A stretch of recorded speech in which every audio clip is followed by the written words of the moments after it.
चौपाल का सगला दर्शिका ने राम राम सा भाई दर्शक भाई बहनों, आज कुछ समय पहले की अगर आप बात करा तो अगर आपा ने बैंक में कोई काम है तो लाइन में लागनो पड़तो। अगर आपने टाबरों को एडमिशन करानो है तो भी के लिए लंबी लाइना में लागनो पड़तो।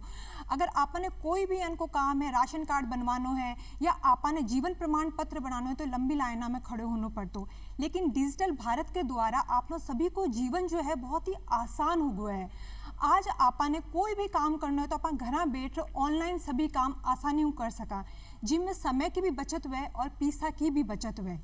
आज की चौपाल के माध्यम वो जान सा कि जो भी डिजिटल भारत है इसके अंतर्गत आपनो जो ग्रामीण विकास है इनमें कई योगदान है और की तरीका योगदान देवे है।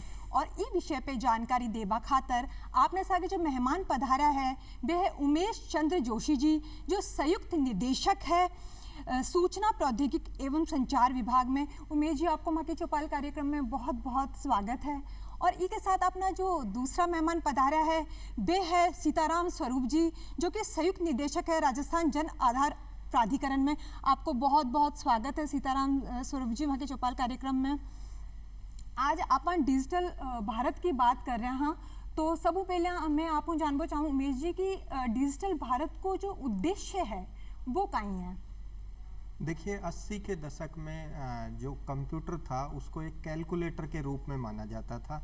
गणना करने के उस काम में उसको लिया जाता था।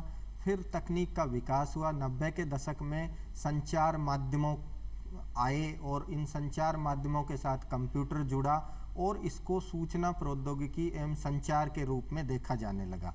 आज यदि वर्तमान परिप्रेक्ष्य की बात करें तो संचार माध्यम इतने बढ़ चुके हैं, तकनीक का इतना विकास हो चुका है, तो इन सारी चीज़ों को जब हम देखते हैं तो आज के परिप्रेक्ष्य में जो सूचना प्रौद्योगिकी है, जो संचार है, वो आम जीवन के लिए काम की चीज़ हो गई है। हर व्यक्ति को उससे कार्य होता है। हर व्यक्ति का जो दैनिक कार्य होते हैं उन सब में कंप्यूटर सूचना प्रौद्योगिकी का उपयोग होने लगा है। तो इन सब चीज़ों को ध्यान में रखते हुए, क्योंकि सूचना प्रौद्योगिकी अब हमारे आम जनजीवन का हिस्सा बन चुकी है, तो इस सब को ध्यान में रखते हुए 2015 में डिजिटल भारत जो अभियान है ये शुरू किया गया। और ये भारत सरकार की एक महत्वपूर्ण परियोजना है जिसमें सरकार की बहुत सारी मिनिस्ट्री और सारे जो राज्य सरकारें हैं वो सब मिलकर इसका जो उद्देश्य है उसकी प्राप्ति के लिए काम करते हैं। जहाँ तक हम बात करें कि इसका उद्देश्य क्या है डिजिटल भारत का, तो इसका उद्देश्य ये है कि पूरे भारत में सभी आम जनों को डिजिटल रूप से साक्षर किया जाए, कि उनको समझ हो कि वो इन संचार क्रांति में किस तरह से योगदान कर सकते हैं और किस तरह से इसका फ़ायदा उठाकर अपने कार्यकलापों को, अपनी सेवाओं को प्राप्त कर सकते हैं। दूसरा एक जो महत्वपूर्ण उद्देश्य डिजिटल भारत का है वो है कि हमारी जो अर्थव्यवस्था है उसको ज्ञान आधारित अर्थव्यवस्था के रूप में आगे विकसित किया जाए और अर्थव्यवस्था में तकनीक का उपयोग जहाँ पर ज़्यादा से ज़्यादा किया जा सकता है उसको किया जाए। यदि हम ये देखें कि डिजिटल भारत बेसिकली किस तरह से कार्य करता है, तो जो डिजिटल भारत है उसमें तीन मुख्य रूप से इसके विजन है, तीन मुख्य रूप से इसकी विचारधाराएं हैं जिनके इर्द गिर्द ये कार्य करता है। इसमें यदि हम सबसे पहले बात करें तो आता है कि आधारभूत संरचना, कि आपको डिजिटल रूप से साक्षर करने के लिए, डिजिटल रूप से आपको सेवाएं देने के लिए कुछ आधारभूत चीज़ें हैं जो कि उपलब्ध होनी चाहिए, जो कि व्यवस्थित रूप से उपलब्ध होनी चाहिए। वो इसका सबसे पहला विजन है। जैसे आप देखें कि एक जब हम खाना खाते हैं हमारे पास उपलब्ध होता है कि हम खाना बना रहे हैं, लेकिन उसके पीछे जो किसान भाई ने मेहनत की है कि वो खाना हमारे पास पहुंच रहा है, उसके पीछे फसल उगाने से लेकर सिंचाई करने से लेकर उसको बेचने तक जिन समस्याओं से किसान भाई गुजरता है या उसके पीछे की जो चीज़ें हैं वो हमको दिखती नहीं है। हम सिर्फ भोजन को प्राप्त करते हैं। उसी तरह से सूचना प्रौद्योगिकी में भी जो आप सेवाएं ले रहे हैं, जैसा आपने बताया कि आज के परिप्रेक्ष्य में लाइन में बिना लगे ऑनलाइन रूप से आप राशन कार्ड बनवा सकते हैं, जन आधार बनवा सकते हैं। अब इस सब के पीछे जो आधारभूत संरचना है वो एक महत्वपूर्ण चीज़ है, जिसमें सबसे पहले आता है सर्वर, कि आपके सर्वर हैं जिन पर ये सारी चीज़ें, ये पूरा आपका जो सूचनाएं हैं वो संकलित होती हैं। तो एक सबसे बड़ी चीज़ ये आती है कि आपके पास सर्वर वगैरह हैं या नहीं है। तो उस तरह से इस डेटा को सुरक्षित रूप से रखने के लिए सबसे बड़ी जो आधारभूत संरचना आती है वो होता है डेटा सेंटर। तो आपको जानकर हर्ष होगा कि डिजिटल भारत के तहत राजस्थान में देश का या मैं कहूँ एशिया का सबसे बड़ा डेटा सेंटर है, जिसमें 600 रैक हैं और ये सबसे उत्तम क्वालिटी का, जिसको हम तकनीकी भाषा में स्टेज 4 कहते हैं, कि ये टायर 4 लेवल का डेटा सेंटर है जो कि एशिया में सबसे बड़ा डेटा सेंटर है। तो जितनी भी परियोजनाएं चलती हैं डिजिटल भारत के तहत या राजस्थान डिजिटल के तहत, उन सब का डेटा सुरक्षित रूप से इस डेटा सेंटर में रखा जाता है, जो कि जयपुर में झालाना में स्थित है।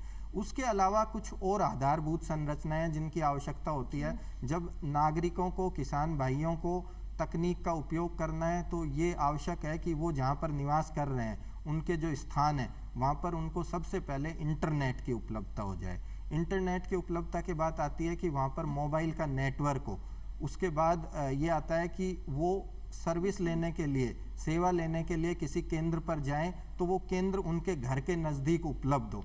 तो ये सारी चीज़ें मिलकर एक आधारभूत संरचना बनाती हैं। फिर इसका जो दूसरा विजन है, जो डिजिटल भारत अभियान का दूसरा विजन है, वो है सर्विस डिलीवरी, सेवाओं को प्रदान करना। कि सेवाएं, जैसे आप देखेंगे कि पुराने समय में आपको कोई भी सेवा लेनी है, आपको राशन कार्ड बनवाना है, जाति प्रमाण पत्र बनवाना है, तो आपको संबंधित कार्यालय में जाना पड़ता था, ऑफलाइन फॉर्म भरकर आपको देना पड़ता था। फिर उस ऑफलाइन फॉर्म आपने जो भर के दिया, उसके बाद आपके उस आवेदन पर क्या हुआ उसके लिए आपको कार्यालय में जाकर पता करना पड़ता था। कई बार आपको बाद में पता लगता कि आज तक वो आवेदन का इंद्राज ही नहीं हुआ, आपका वो मिल ही नहीं पाता था, फिर आपको दोबारा आवेदन करना पड़ता था। तो अब समय बदला है, इन सारी चीज़ों को, अलग अलग विभागों की सेवाओं को एक जगह से, एक ही जगह पर नागरिक आए और उसको वहाँ से वो सर्विस ऑनलाइन रूप में मिल जाए, वो ये जांच सके कि उसने जो आवेदन किया था उसकी क्या स्थिति है। तो ये एक सर्विस डिलीवरी का है, ये जो दूसरा विजन इसका है। उसके बाद तीसरा आता है डिजिटल साक्षरता। तो इसका जो तीसरा उद्देश्य, तीसरा विजन है, वो है डिजिटल साक्षरता, कि लोगों को इस चीज़ के बारे में जागरूक किया जाए कि किस तरह से वो डिजिटल भारत के तहत जो सेवाएं सरकार दे रही है डिजिटल रूप में, उनका कैसे उपयोग कर सकते हैं, किस तरह से इन सेवाओं का लाभ ले सकते हैं, इसकी बेसिक जो उनको जानकारी है वो उनको मिल सके। तो उनको इस तरह से इन 3 के इर्द गिर्द ये काम करता है। जी उमेश जी, बहुत बढ़िया बात सीताराम जी, उमेश जी बताइए कि भाई डिजिटल भारत के माध्यम आप हर काम जो है आसान हो, चाहे अपन कोई लेन देन करना हो, चाहे अपन कटे भी जा, आज लाइन में खड़े होने की जरूरत को नहीं। उमेश जी बहुत बढ़िया बात बताई कि पहले कागज के द्वारा हर काम करना पड़ता, अपन दफ्तर में जाना पड़ता और भी के बाद में कई बार कागज पांडा गुम भी जाता। तो बहुत बढ़िया बात बताइए, आज सब काम आप ऑनलाइन कर सका। सीताराम जी, मैं आपको एक चीज़ जानना चाहूँ कि आपने जो ग्रामीण भाई बहन है बाने डिजिटल इंडिया के माध्यमों का ही लाभ प्राप्त हुई है। अलकेश जी, मेरे ख्याल से उमेश जी ने बहुत ही पूरे विस्तृत रूप से जानकारी दी है। पूरा जो मूलभूत संरचना जो चाहिए रहती है, क्योंकि हम कंप्यूटराइजेशन जब होता है, कंप्यूटर के रूप में कोई चीज़ बदली जाती है और केवल क्लिक दबा करके आपको सारी सेवाएं मिल रही हैं, उसके पीछे जितनी मेहनत और जितनी इंफ्रास्ट्रक्चर, जितनी मूलभूत संरचना लगती है और जितना उसके पीछे जो काम करते हैं लोग, जो काम करते हैं, नई नई चीज़ें लेकर के आते हैं, ताकि जो भौतिक रूप से कहीं जाना पड़ता है तो वो ना जाना पड़े और आपको घर बैठे एक कंप्यूटर के माध्यम से ही ज़्यादातर चीज़ें, सेवाएं मिल जाएं। उसके पॉइंट ऑफ से इन्होंने बहुत अच्छा प्रकाश डाला है। और मेरे ख्याल से आज जो डिजिटल इंडिया की हम जो बात करते हैं, उसके पीछे कितने लोगों का और कितने जो डिवाइसेस हैं, कितने ज़्यादा कंप्यूटराइजेशन है, इन सब का जो हाथ है वो हम देख ही रहे हैं। तो ये एक अपन कहेंगे कि सभी को इसका फ़ायदा होता है, हर एक आमजन को, चाहे वो शहर में रहे या ग्रामीण क्षेत्रों में रहे। पर ग्रामीण क्षेत्रों में जैसा अभी मुकेश भाई ने बताया, उससे पता लगता है कि जो सर्विस डिलीवरी है, जो सेवा की प्रदायगी है, वो पहले जैसे हम अपन आपस में बात कर ही रहे हैं कि कितना ज़्यादा कष्ट था, आदमी को जाता था और चक्कर लगाता था, चाहे कार्यालयों के हो या फिर कोई जहाँ से उसको लेकर के आना है कोई चीज़, वहाँ जा कर के बार बार जाना पड़ता था। तो इसका जो वास्तव में जो फ़ायदा हुआ है वो विशेषकर अगर मैं बात करूं तो शहरी क्षेत्रों का और ग्रामीण क्षेत्रों का शायद इसमें ज़्यादा ये नहीं करें, पर जहाँ जहाँ भी डिवाइसेस हैं, जहाँ पर भी कंप्यूटराइजेशन है, जहाँ जहाँ कंप्यूटर की पहुँच है, चाहे वो अब छोटा कंप्यूटर अगर अपन बात करें तो वो अपन इसके बारे में कह सकते हैं मोबाइल के बारे में, तो मोबाइल के माध्यम से भी जितने भी सूचनाएं और जितना काम हम कर सकते हैं ऑफिस का, वो सारा का सारा करते हैं। जैसे अभी उमेश भाई ने बताया कि भाई कई सूचनाओं को एक बार आपने आवेदन किसी चीज़ के लिए कर दिया तो उसको सिर्फ ये पता लगाने की कि अपने आवेदन का क्या हुआ, उसके लिए भी आना जाना पड़ता था। अभी आपको एक क्लिक में वो सारी चीज़ें मिल जाती हैं, क्योंकि जितने भी विभाग हैं जो आम जन के लिए काम करते हैं, उन्होंने सब ने इस तरह की सॉफ्टवेयर और वो एप्लीकेशन कंप्यूटर बेस्ड बना ली हैं कि आपको केवल ना केवल जिसको एंड टू एंड कहते हैं कि एक बार आवेदन करने से लेकर के और सेवा देने तक का, चाहे वो आपको कैश वाली सेवा हो तो आपके बैंक में डायरेक्ट पहुंच रही हैं चीज़ें, और यदि कोई फिजिकल सेवा है तो आपको किसी टोकन के माध्यम से या किसी आपके सत्यापन के माध्यम से, चाहे वो आधार के माध्यम से सत्यापन हो रहा हो या जनाधार के माध्यम से सत्यापन हो रहा हो, और वो चीज़ें आपको वहीं मिल रही हैं जहां आपको वास्तव में चाहिए, ना कि आपको खुद को जाना पड़ रहा है। तो ये सारा का सारा जो वातावरण बदला है ये डिजिटल भारत के माध्यम से, जिसमें थोड़ा थोड़ा सा चीज़ों को समझने की आवश्यकता है। उमेश जी ने काफ़ी हद तक चीज़ें बताई, पर डिजिटल जो शब्द है, जिसको डिजिटल भारत अपन कर रहे हैं, उसमें डिजिटल को समझने की आवश्यकता है। ये सीधी सी बात है, काफ़ी चीज़ें तो अपन बात कर ही चुके हैं, पर किसी भी चीज़ को, किसी भी प्रक्रिया को, किसी भी काम को अगर हमने फिजिकली जिस काम को करते हैं उसको आपने अगर बदल करके और कंप्यूटराइजेशन करके उसको ऑटो कर दिया, ऑटोमेशन में ढाल दिया कि अब केवल आपको बटन दबाने से, क्लिक करने से ही मात्र से वो सेवाएं आपके पास में पहुंच जाएंगी, आपका एप्लीकेशन हो जाएगी, उसका आप स्टेटस जान पाएंगे और आपको जो कुछ चाहिए वो मिल जाएगा। जैसे अब अभी लाइनों वाली आपने बात कही कि पहले आप बैंक में पैसे निकलवाने के लिए 2 बार लाइन में लगना पड़ता था। अगर 1 से 7 तारीख के बीच की बात करें तो कम से कम आप समझे 1-1.5 किलोमीटर की लाइनें लगती थी। फिर मैं वो टिकटिंग का बहुत ज़्यादा एक आप उसको मैजिक मान सकते हैं डिजिटल का, कि रेलवे टिकट के लिए आपको 1-1 किलोमीटर तक लगना पड़ता था, और जाकर के फिर विंडो के पास पहुँचते तो विंडो बंद भी हो सकती थी। इन सब चीज़ों से छुटकारा पाने के लिए डिजिटल जो शब्द है, यानी डिजिटलाइजेशन जो शब्द है, उसने इतनी ज़िंदगी को आसान किया है। वो ग्रामीण क्षेत्र में भी हुआ है और शहरी क्षेत्रों में हुआ है। ग्रामीण क्षेत्रों में आप ढेर सारी चीज़ें, जैसे आप सोलर पंप के लिए अप्लाई कर रहे हैं, आप फार्म पॉन्ड के लिए अप्लाई कर रहे हैं, आप लोग अभी जो किसानों के लिए जो भी सब्सिडी मिलती है, जो भी चीज़ें मिलती हैं, उनके लिए आप जो भी करते हैं आज की तारीख में आप डिजिटली कर सकते हैं। और राजस्थान में तो एक मैं नई चीज़ आपको बताता हूँ कि राजस्थान में सभी पूरे देश में सबसे ज़्यादा सेवा की जो प्रदायगी है, इलेक्ट्रॉनिक सेवा की जो प्रदायगी है, उसके सबसे ज़्यादा जो कियोस्क हैं वो यहाँ पर हैं ई मित्र के रूप में। 80,000 से ज़्यादा कियोस्क हमारे गांव में काम कर सकते हैं। आप समझे 40,000 से प्लस जो गांव हैं उनमें हर एक गांव में कम से कम 2 ई मित्र आपको मिलेंगे। तो हमारे ग्रामीण भाई बहनों के एकदम डोर स्टेप पे जाकर के, घर के समीप जाकर के और इलेक्ट्रॉनिक माध्यम से जो सुविधाएं दी जा रही हैं, ये सब डिजिटल का ही कमाल है। जी, बहुत बढ़िया बात आप बताइए। इसके साथ में मैं आपको एक उमेश जी, मतलब दर्शक जानकारी चाहे कि डिजिटल ऑनलाइन कोई भी काम करने के लिए सब आधारभूत ज़रूरत है इंटरनेट की, लाइट की और या फिर मोबाइल की। शहरी क्षेत्र में सुविधा आसानी मिल जाए, लेकिन ग्रामीण क्षेत्र में आज भी आपको अभाव है, तो इसके लिए कहीं प्रयास किया जा रहा है? जी बिल्कुल, देखिए कि जो आधारभूत संरचनाएं हैं, कि जैसा मैंने आपको बताया कि सर्वर और ये तो केंद्रीकृत रूप से उपलब्ध हो जाते हैं, लेकिन जब उनको वहाँ पर बेसिक जो चीज़ें चाहिए, बिजली चाहिए, वहाँ पर बिजली के अलावा उनको मोबाइल का नेटवर्क चाहिए, उसके अलावा इंटरनेट उनको मिल सके, वो सब चाहिए। तो इन सारी चीज़ों को ध्यान में रखते हुए डिजिटल भारत के तहत भारत नेट करके एक इसमें परियोजना है, जिसमें ऑप्टिकल फाइबर, जो कि इंटरनेट देने का सबसे सशक्त माध्यम है, ऑप्टिकल फाइबर केबल बिछाई जा रही हैं।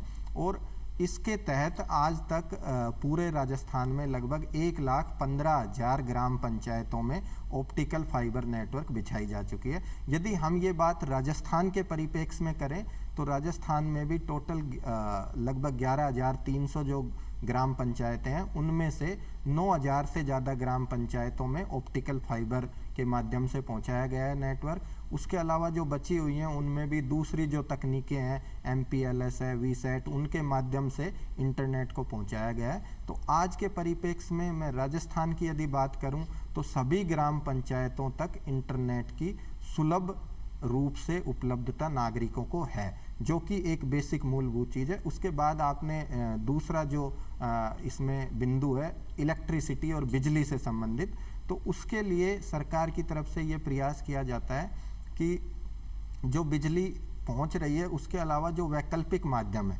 जैसे सोलर एनर्जी का है, तो उन चीज़ों पर भी कार्य किया जा रहा है ताकि ग्राम पंचायतों पर, क्योंकि जैसा सीताराम जी ने बताया कि ई मित्रा जो कियोस्क हैं वो हमारे हर ग्राम पंचायत पर हैं और वो उस ग्राम पंचायत पर ग्रामीण भाइयों को सभी तरह की सुविधाएं, चाहे वो खेती से संबंधित हो या उनके जीवन के अन्य आधारभूत जो ज़रूरतें हैं उनसे संबंधित हो, किसी तरह की सब्सिडी से संबंधित हो, वो सारी सुविधाएं लगभग 450 से ज़्यादा सरकारी सुविधाएं ई मित्रा के माध्यम से ग्रामीणों को मिल रही हैं।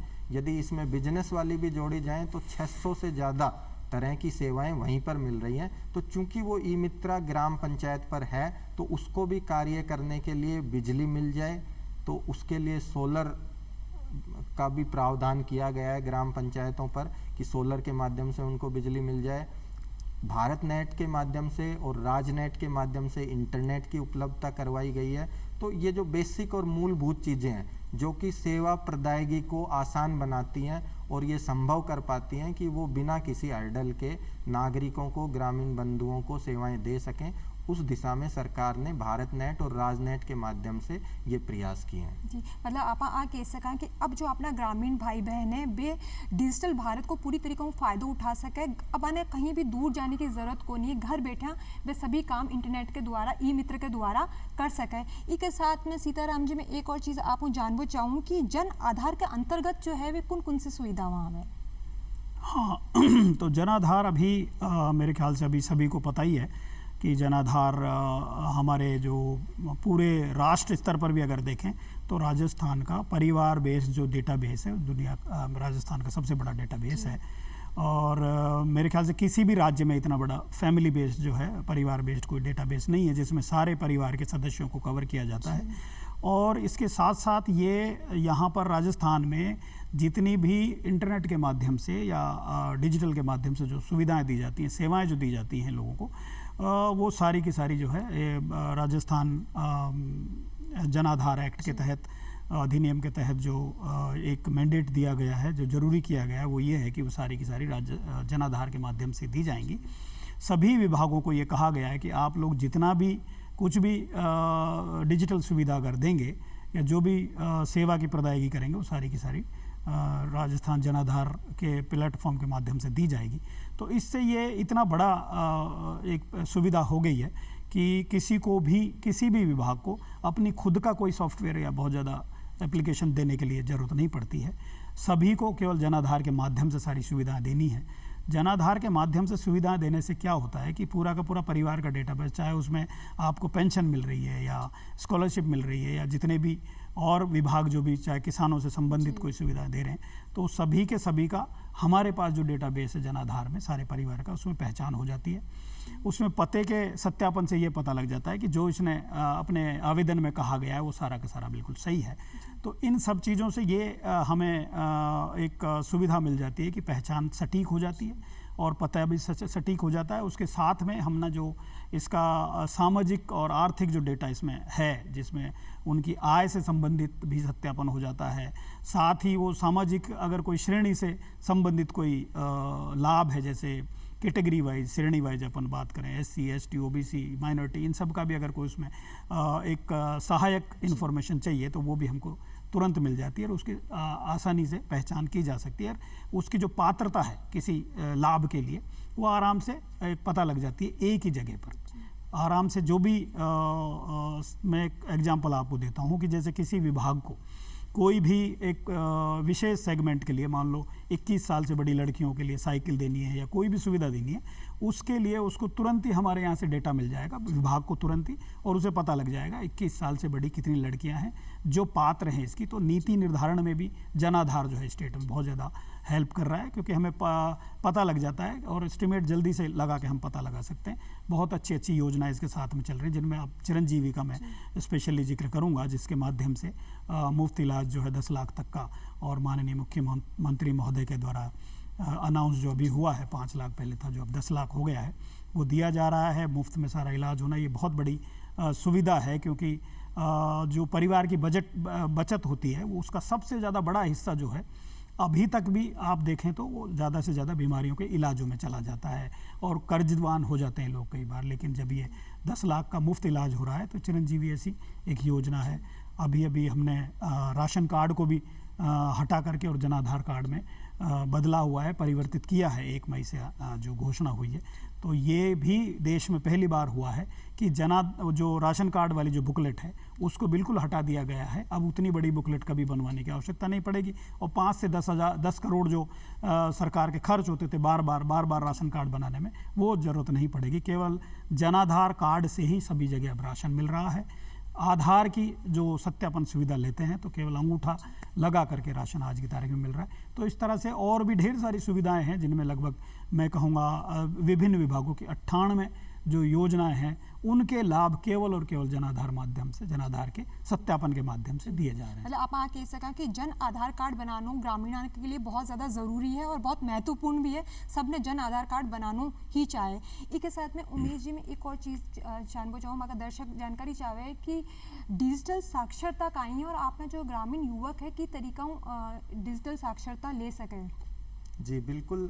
देखिए, जो कि एक मूल अवधारणा जो इसके पीछे है कि भारत को डिजिटली साक्षर किया जाए, तो वैसे तो वर्तमान परिप्रेक्ष्य में काफ़ी हद तक लोगों में अवेयरनेस आई है, उनको पता है कि किस तरह से चीज़ों को यूज करना है। लेकिन आज भी ग्रामीण परिवेश में काफ़ी ऐसे किसान बंधु भाई होते हैं ग्रामीण परिवेश में, जिनको ये नहीं पता होता कि वो डिजिटली रूप से कैसे कार्य करें। तो इसको ध्यान में रखते हुए डिजिटल भारत अभियान के तहत PMG दिशा करके एक अभियान चलाया जाता है, जिसमें एक ट्रेनिंग प्रशिक्षण का मॉड्यूल बनाया गया है।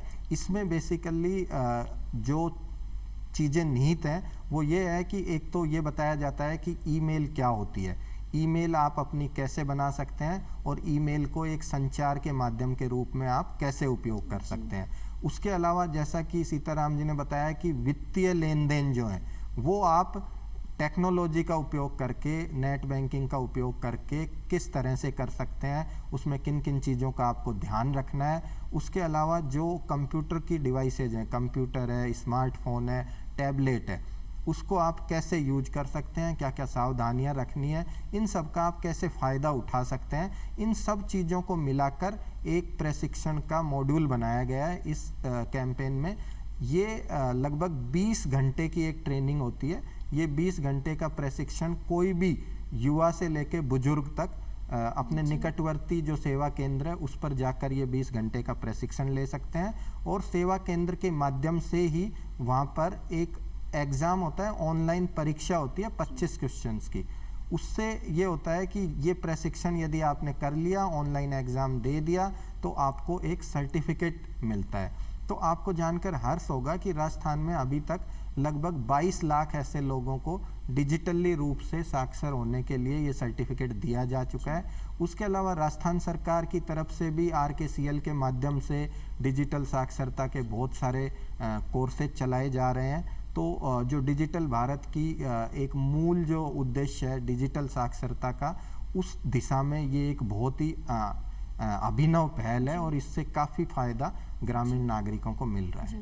उमेश जी, मैं एक और चीज़ जानना चाहूँ कि आप हर काम ऑनलाइन कर सका, आप ऑनलाइन लेन देन कर सका, आप ऑनलाइन कोई भी डॉक्यूमेंट्स बनवा सका, आप स्वास्थ्य संबंधी सेवा में भी ऑनलाइन ले सका। लेकिन अगर आप साइन करवा की बात करा तो सिग्नेचर तो आपने कागज पे ही करना पड़ा है, तो ई के लिए भी कहीं ऑनलाइन कोई सुविधा है? जी बिल्कुल। देखिए, पहले ये होता था कि सभी दस्तावेजों पर साइन भौतिक रूप से किए जाते थे। तो कई बार ऐसा होता था कि आपका कोई सर्टिफिकेट है, प्रमाण पत्र है, वो आपको मिल नहीं पाता था, क्योंकि वो जो संबंधित अधिकारी है वो भौतिक रूप से उपलब्ध नहीं है, वो तो आपके उस सर्टिफिकेट पर साइन नहीं हो पाते थे। लेकिन अब जन आधार और आधार आधारित ये ई सिग्नेचर की एक सुविधा, ई साइन की एक सुविधा की गई है। और इसको जितने भी सॉफ्टवेयर एप्लीकेशन है जो अलग अलग तरह के आपके प्रमाण पत्र जारी करते हैं, उन सब में इसको लागू कर दिया गया है। तो उसमें होता ये है कि आपको जो प्रमाण पत्र मिलना है वो ऑनलाइन रूप से ई साइन हो जाता है आपके